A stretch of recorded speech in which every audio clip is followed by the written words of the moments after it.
Greetings, everyone. Pete Pardo here from Sea of Tranquility. Welcome to another edition of Top 10 Songs. Today, we got along for the ride Mr. Steve Fleck once again. What's happening, my man? How are you? Howdy, Pete. What's going on? The Outlaws are going on. That's what's going on. Yeah, they're going on. That's right. A little Southern rock action happening here.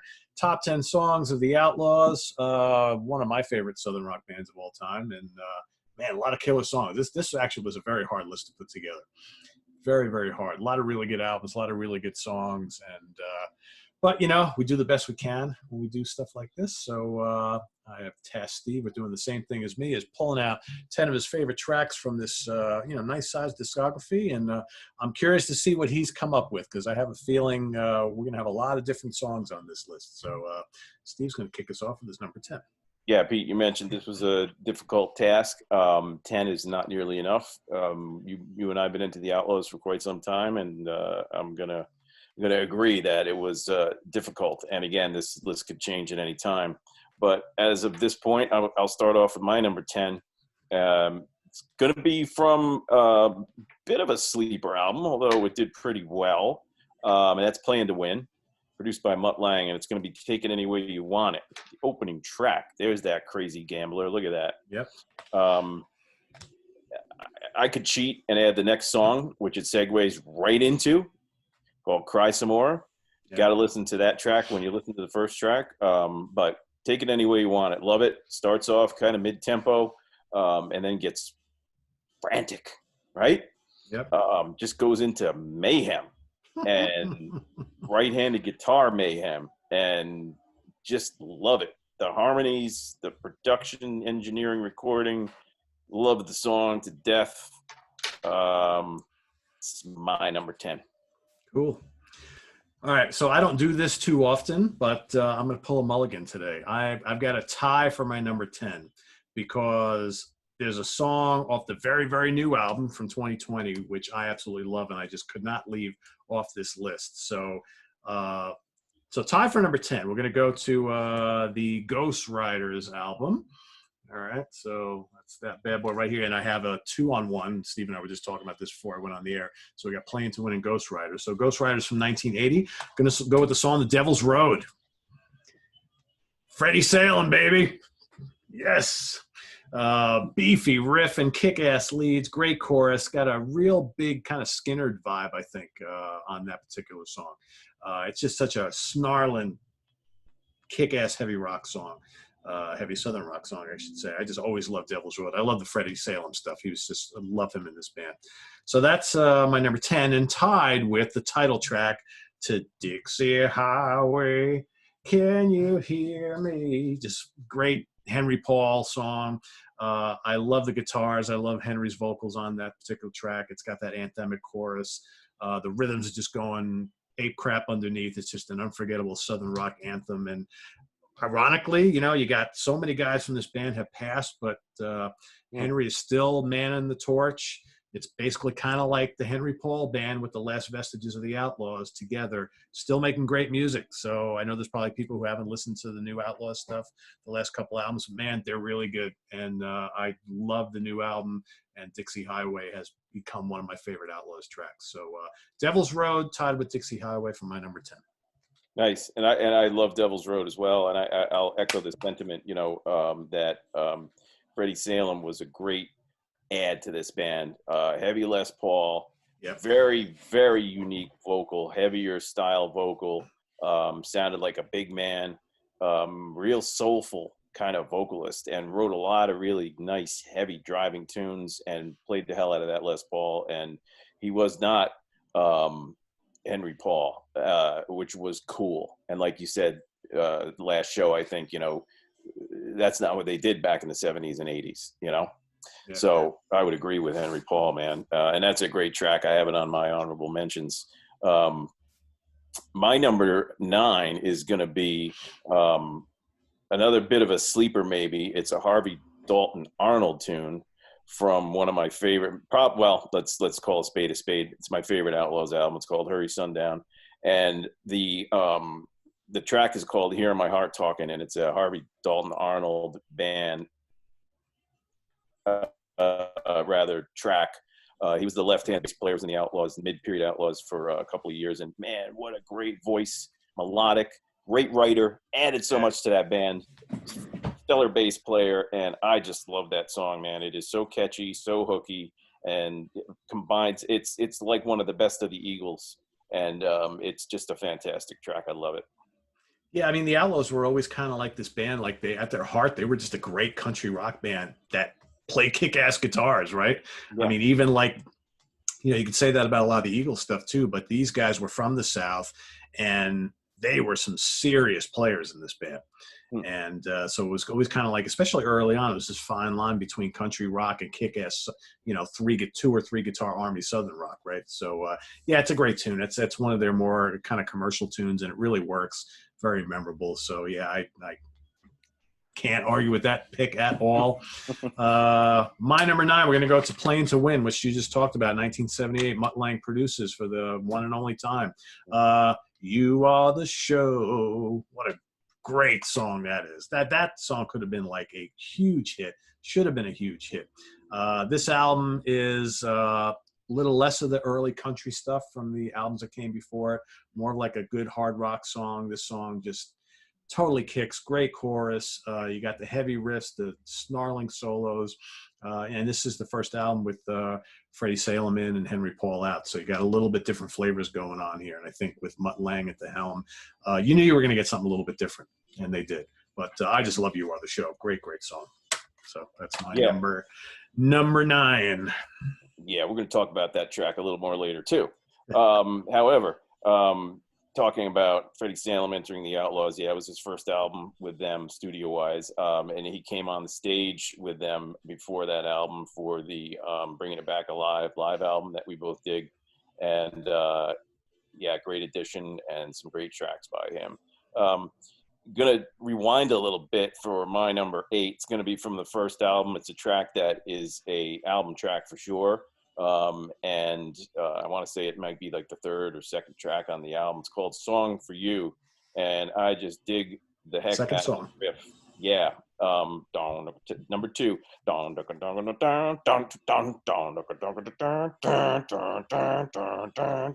Just love it. Classic Outlaws sound. Yeah, the whole intro is just absolutely fantastic. And then it goes in a totally different direction, right? Yeah. It's a builder again, and it was one of those things, that, hey, like you said, Pete, these guys were players, and they had chops, and they obviously rehearsed, and whoever was in the band had to be up to that task. Yeah. They weren't just, backwoods guys. They had some chops. They obviously played together with one another, and Song for You, it's very difficult to pick track from that first album because they're all so consistent and so good. It could be anywhere at any time, but I really dig that song a lot. Yep. And I think too, it's worth mentioning that this band was never, Huey's band. This band was never Henry's band. You got all these really talented guys who could write, play, and sing, and that gave so much variety for the listener throughout all these albums. You had all these different flavors going on, which I always really appreciated quite a bit. Yeah. All right, for my number 8, I'm going to go back to something more recent. So how about 2012, the title track to It's About Pride. It's about who we are. Just a really great, another one of those. And again, a lot of these, I know it's kind of cliche to say, but a lot of Southern rock, classic Southern rock bands, they always have that one song that's like that slow build, really melodic with the big guitar cadenza at the end, right? Well, that's the title track to It's About Pride. I mean, here you got, Henry Paul putting the band back together. Huey passes away. You got a couple of guys from the last incarnation of the Outlaws before Huey passes away, plus some guy from the Henry Paul band. The 3 guitar army still in force. Great lyrics to this song. Vocals are kick-ass. You got the big guitar finale. Just to me, this song and this album, yeah, it's got the Outlaws feel, but it sounds a lot like vintage, like Henry Paul band, like those first 2 Henry Paul band albums, which are absolutely terrific. So yeah, It's About Pride, my number 8. I would venture to suggest it sounds a little more like a Henry Paul band album than an Outlaws album. And what the hell's wrong with that? Because the Henry Paul band was a great, great band. I mean, Absolutely. I really dig the 3 of them. Yeah. Our go-tos. And that guy, Billy Crane, is that his name? Yeah. What a player. And, I think Henry Paul and Huey Thomason were kind of alike in that they realized that, yeah, could they have done it all by themselves? Sure. But with variety, comes new ideas. And, even when Huey Thomason was essentially the Outlaws before he joined Skinner, Diablo Canyon, which I'm sure you'll be referencing at some point.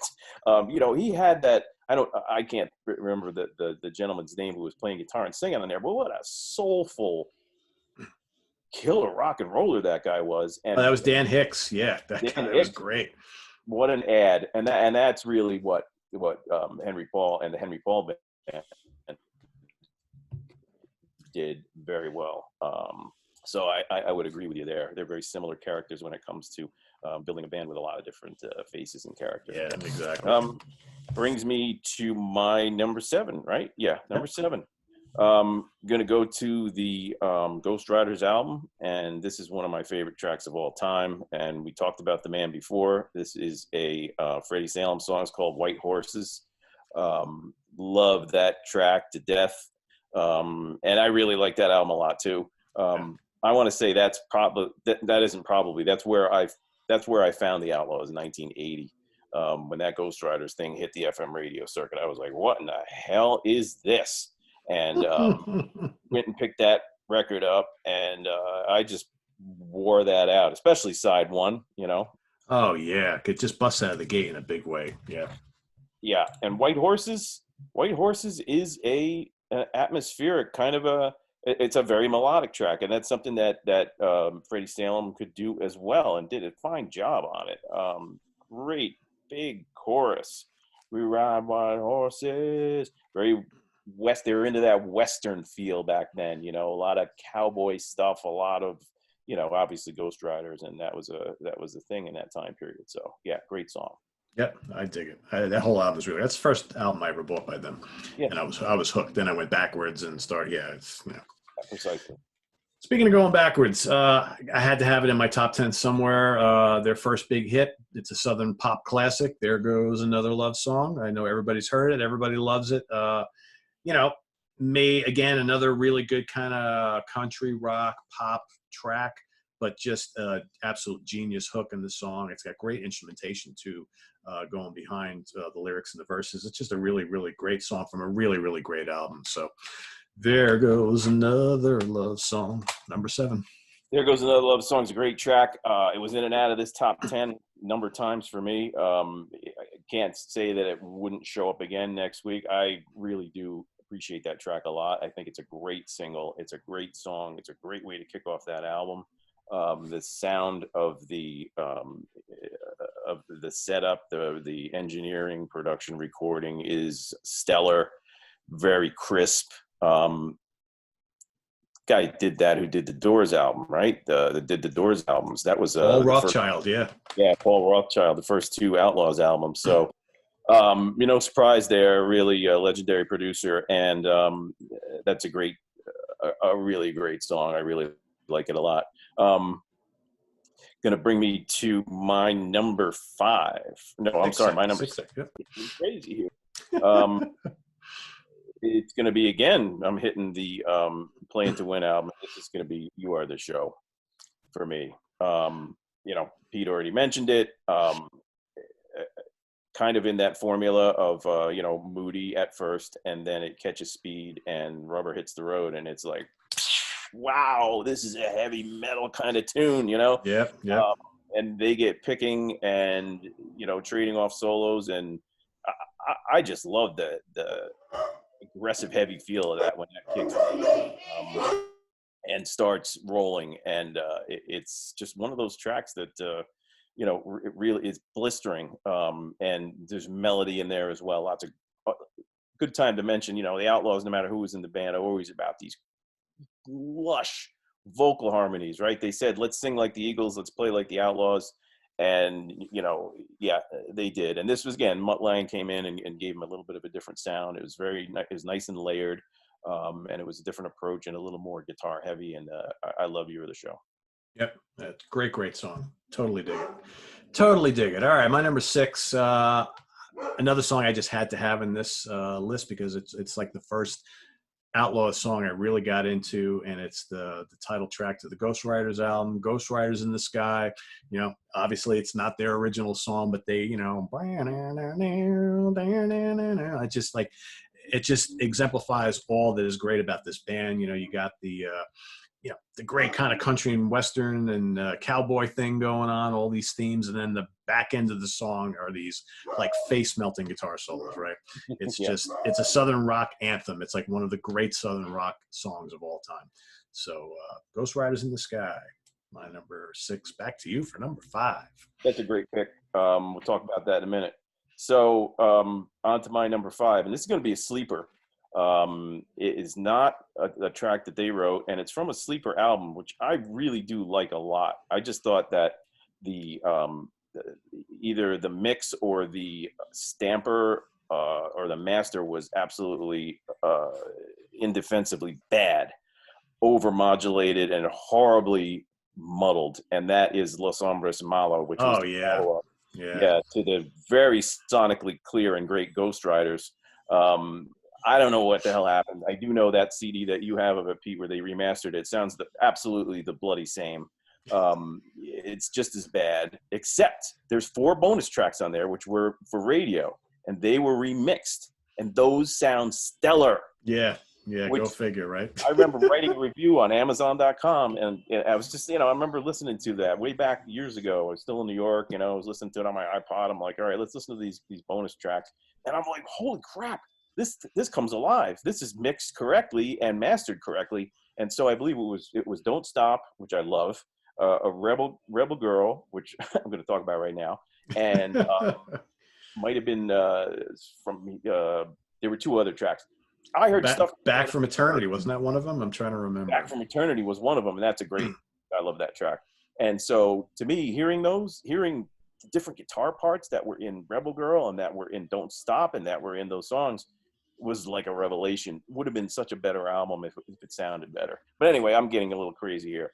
If you don't figure it out, my number 5 is Rebel Girl. That's Peter. Great song. What a melody buster, man! That is just a great track. And Survivor did their own version of it, which was a couple years earlier, and it was very much a little more punky.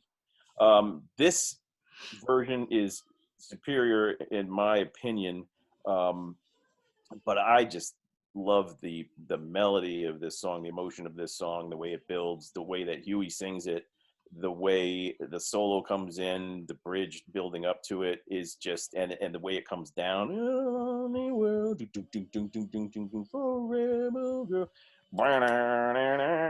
just fantastic. And Mr. Peterick, yep, great job writing that song. Of course, man, could he write? But the Outlaws, you know, really interpreted that incredibly well. Yeah, that album, man, it's got a great album cover. The songs were all really good, but it sounds like shit. What happened? Yeah. I have no idea. Professional label like Arista, which is an artist's label, right? Yeah. Clive Davis let that out. They snuck it out under Clive's nose. He didn't know. I guess. If Clive Davis heard that, he would have fallen on. He would have been dead then. He must have, right? Holy I never understood that. It's like, that remaster job didn't do anything to it. It's just like they remastered nothing. Oh man, yeah. Well, what are you gonna do, right? All right, my number 5. You have already mentioned. Oh, I can't say anymore. A little song for you from the first album. Yeah. Great song. Could have been even higher. And it's like one of those, like you said, it's like one of those deeper cuts that nobody ever talks about from this band. But oh man, just Huey's vocals are outstanding on this. The catchy hooks throughout the song, and how about all that tasty guitar picking throughout? Man, what a barn burner of a track on this album. Which, you know, the first album, damn good, right? Yeah. So yeah, I love Song for You. Love it. Could have even been higher on this list.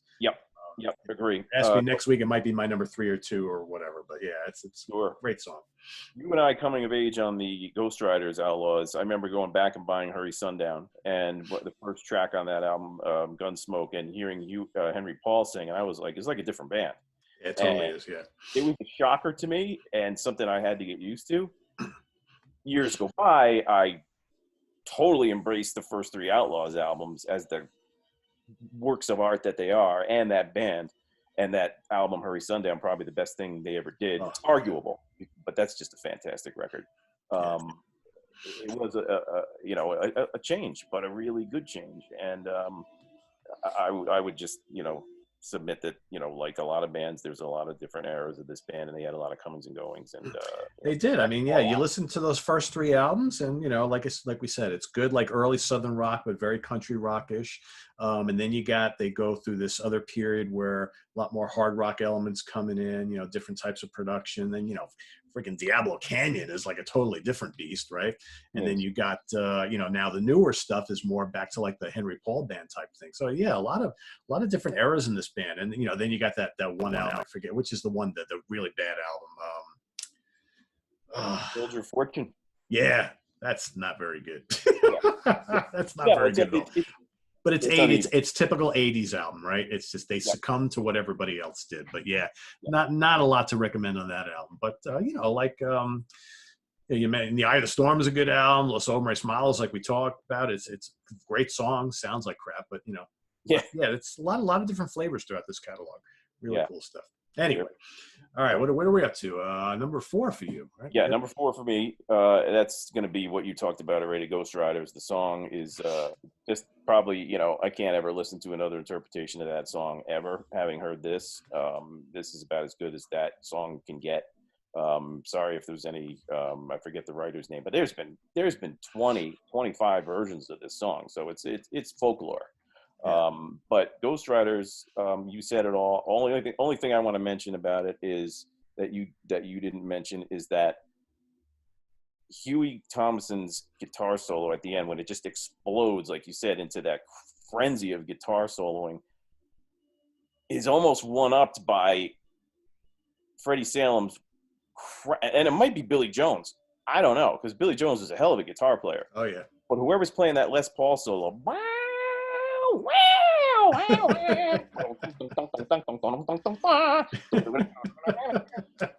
that's awesome, right? Yeah, absolutely.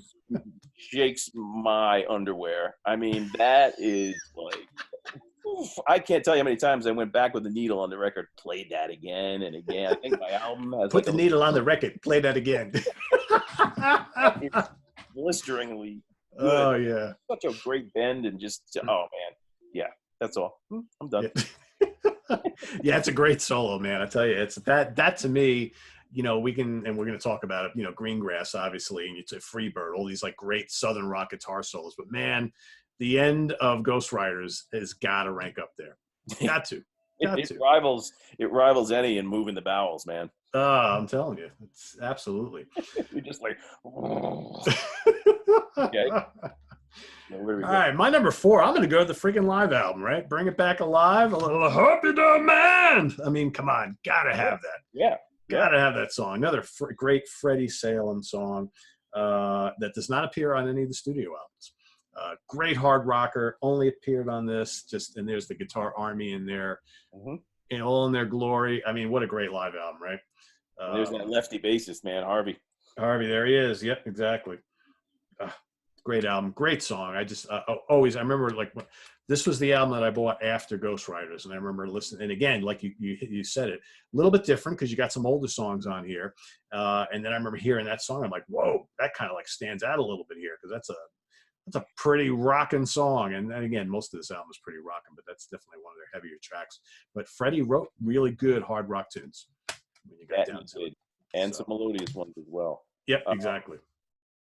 Talented dude. I'm up to my number 3 here, and I'm gonna go back to one of the unsung heroes from one of their best albums, Hurry Sundown, and this is gonna be Billy Jones's song. It's called Holiday, and it's so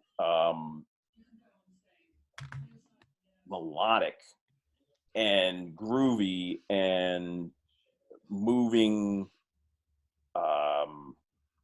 In motion, I should say. And I just love the guitar lines, the harmony guitar lines. Very tastefully done, subtly recorded, subtly mixed, building expertly in the context of the song. Yep. And what a unique vocalist he was. And I mean, this guy was, I want to say, for all intents, was he like a bass player or like a horn player or something? He just learned guitar, right? You know that story, right? And there he is, right up there with the rest of them, right? It's He like, learned guitar, and the guy's cranking these riffs out and these lines, like with Huey Thompson, who was like, let's face it, top 50, top 75 guitar player of all time in rock and roll history.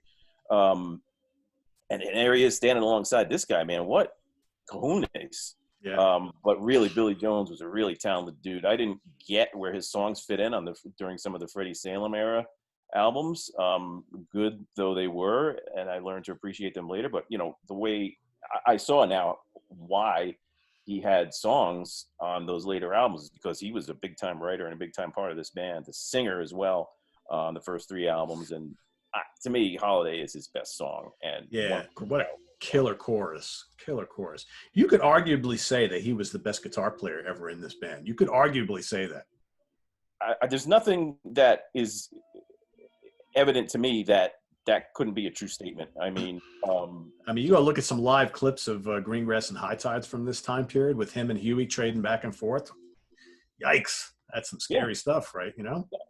Stand up there with Flame, right? With Huey Thomason and trade licks with that guy. The only one with that kind of balls was Sammy Hagar.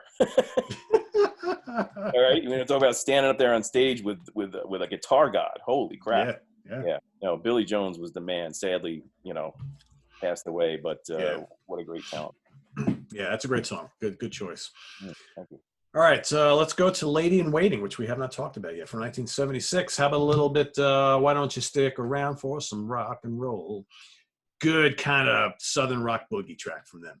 It's, from an album that's probably a little more mellow than some of the other ones, but although, some great tracks on here as well.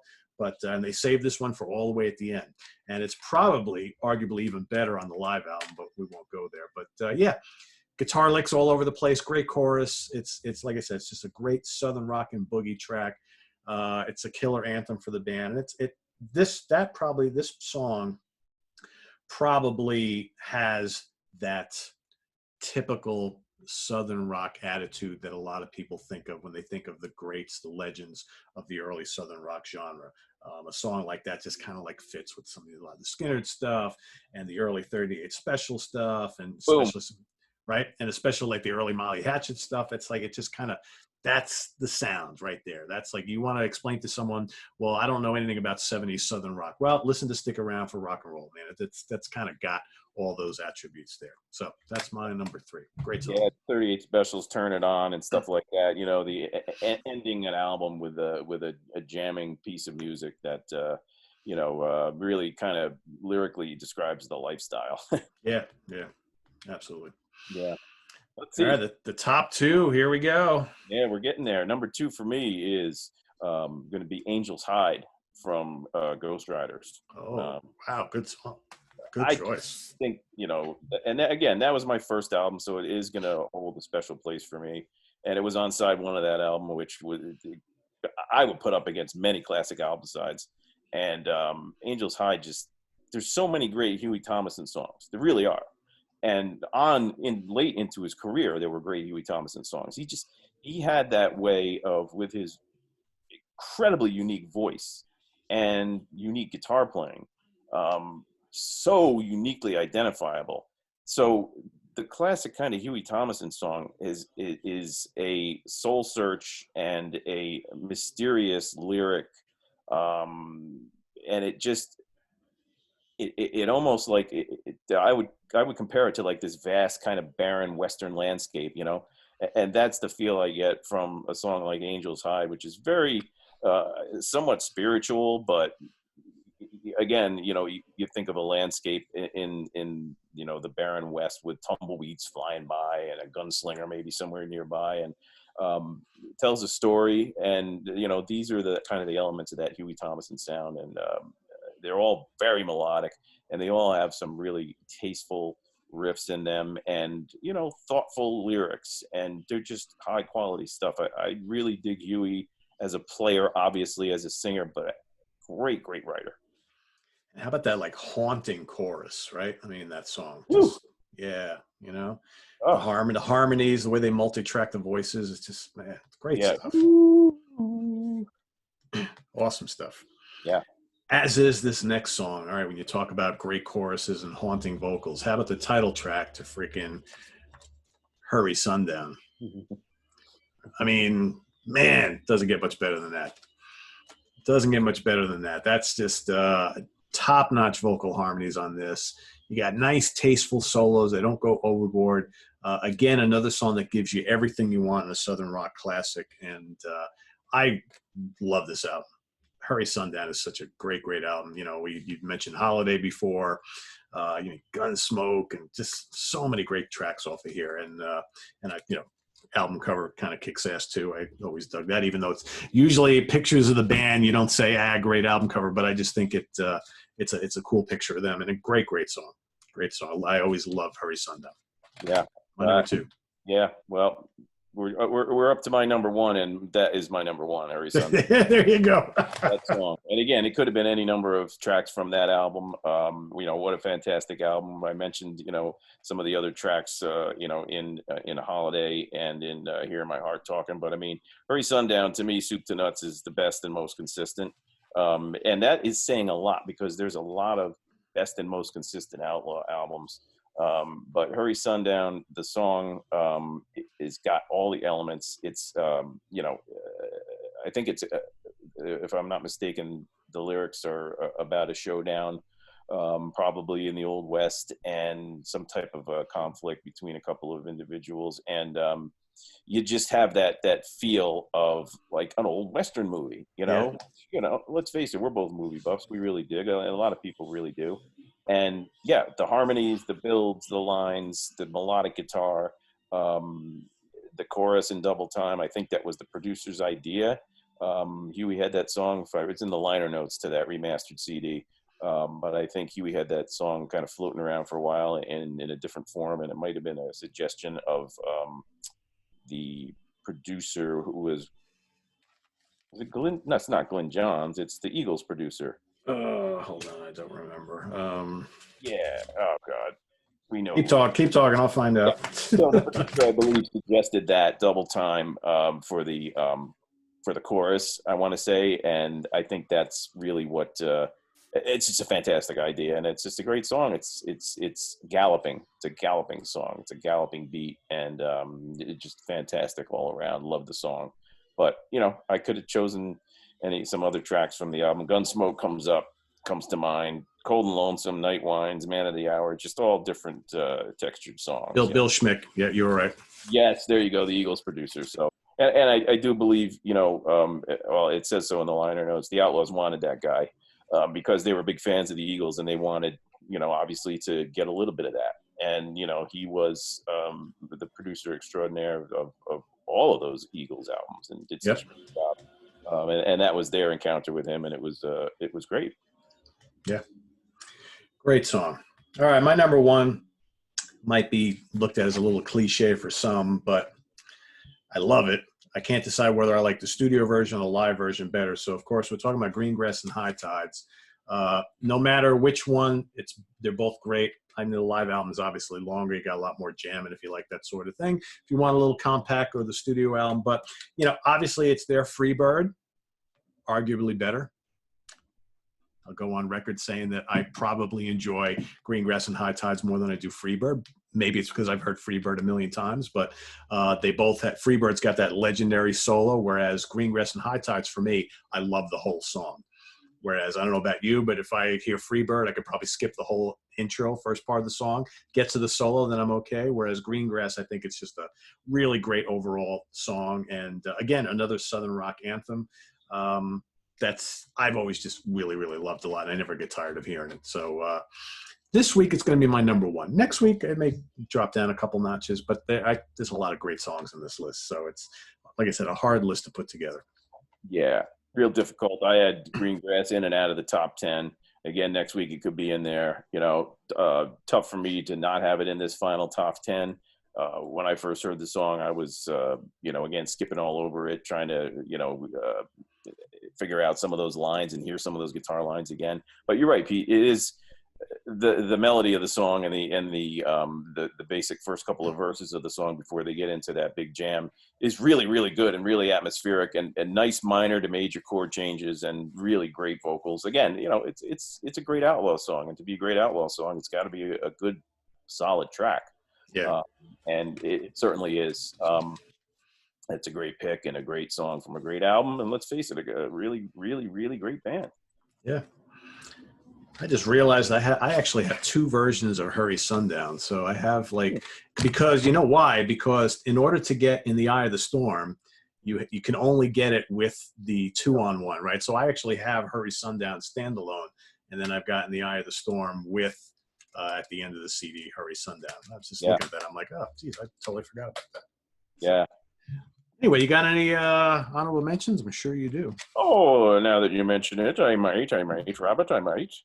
Let's just say from the first Outlaws album, I mentioned There Goes Another Love Song, obviously. I'm going to try and mention things that we both didn't talk about. Song in the Breeze, Cry No More, another Billy Jones lead vocal written song. From Lady in Waiting, I didn't even touch upon the album, and I didn't mean to do that, but I just felt there were some other choices that I kind of, preferred a little more. But that album is a really good album. Break a Breaker, Lover Boy, Freeborn Man, and the song you mentioned, Stick Around. Playing to Win is another kind of biggie for me. I really do like the album a lot. Cry Some More, You Can Have It, which is another Harvey Dalton Arnold tune. Billy Jones is a real good feeling. Very good in there, and also Dirty City, which is Dirty a Freddie. City's great. Yeah. I want. Is that a cover? It might be a cover. I don't know, but it's a real ballsy kind of funky hard rock tune.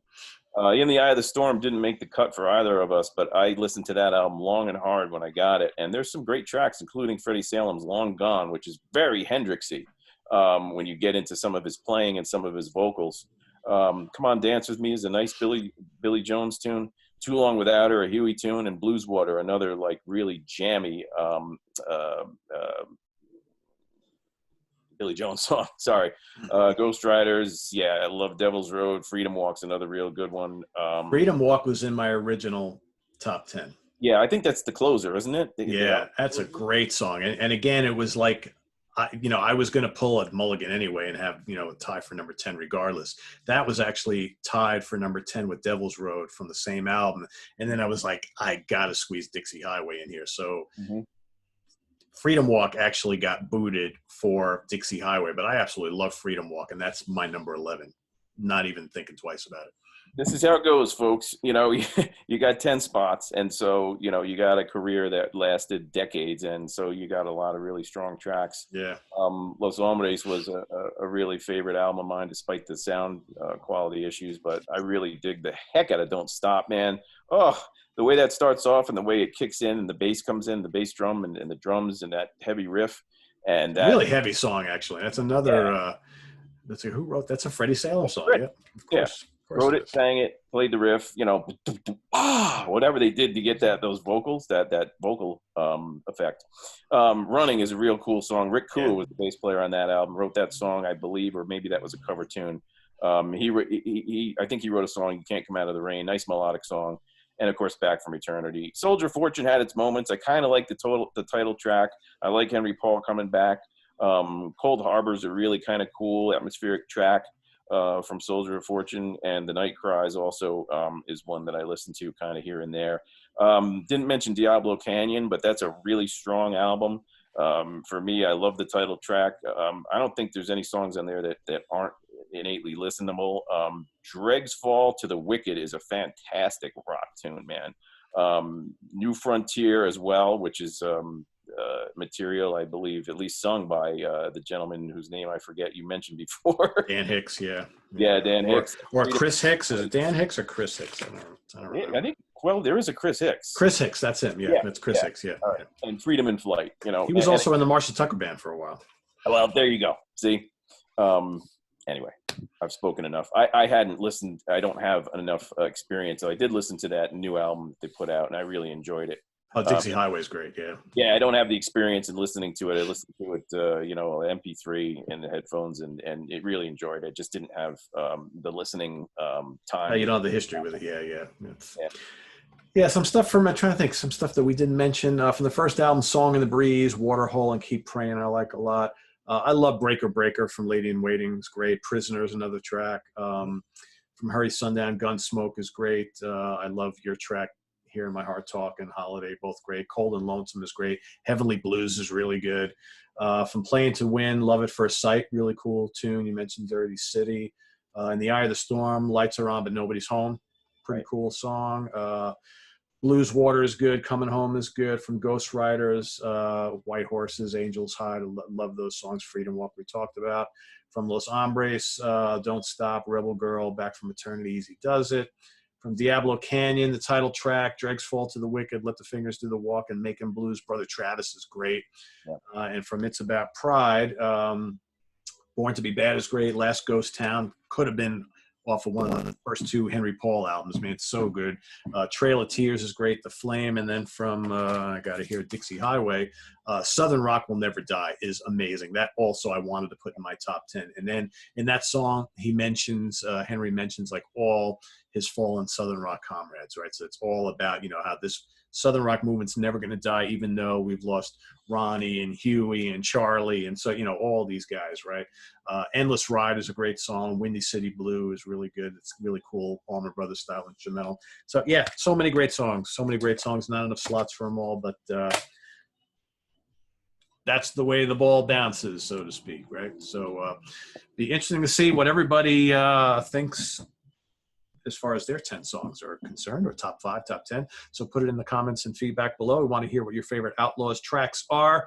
And make sure you visit us on the web at www.seatranquility.org. We're on Facebook, we're on Twitter, of course, we're here on YouTube all the damn time. If you like what you see, please hit us up on Ko-Fi, buy us a coffee or a tea, help support the channel. Go to our merchandise page, order a t-shirt, a hoodie, a hat, a coffee mug, a sticker, whatever you like, and visit us on the web at www.seatranquility.org. So, Steve, thanks for joining.